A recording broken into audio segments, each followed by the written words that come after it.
While everyone is trying to protect themselves from the spread of the coronavirus, one man is reminding everyone to not forget the homeless. Dietrich Johnson has been working for the Hines Behavioral Health Service for more than 20 years. He works primarily with the homeless population at the Bridge Drop-In Center. I love working with the homeless population. And I just feel like that's a calling that the Lord has on my life. So I try to show them as much love and concern and care as I possibly can, because you never know when you can find yourself in a situation where you're in need. The Bridge is a remote site of the Hines Behavioral Health Services where people in need can receive assistance.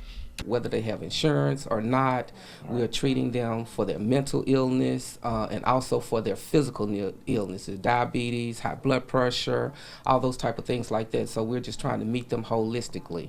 Once the shelter-in-place order was initiated, Johnson began keeping the homeless population updated on the ordinance's guidelines. They don't have access to a lot of media, social media, the news that's going on, and so what we try to do is just try to keep them informed and try to encourage them to wash their hands, encourage them to wear masks and social distancing. And they see people with masks on and they didn't have access to masks, and so what we did down here at the Bridge, we just started making masks out of socks and providing for them, and they were just so excited to be able to have masks to put on to protect themselves as well. The facility usually provides activities, group therapy sessions, and food for those in need, but since the spread of COVID-19, Johnson has been altering their daily routines. Now we can of course let them come in a great number of people, and so we just have them outside. We prepare the snacks for them and the coffee for them and pass that to them through the doors, and if any of them out there need to take showers, then we have them to sign a list,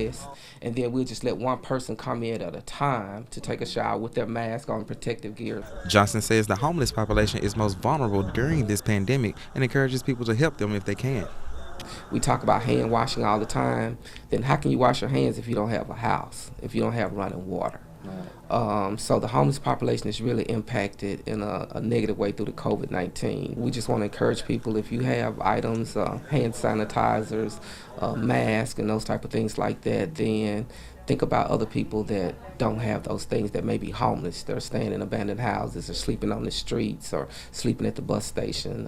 It's not that they don't want those things, they just don't have the resources or the means to get them. Those who work with Johnson say they're grateful he's still there to help. He's a wonderful person, and I always stop on my walks.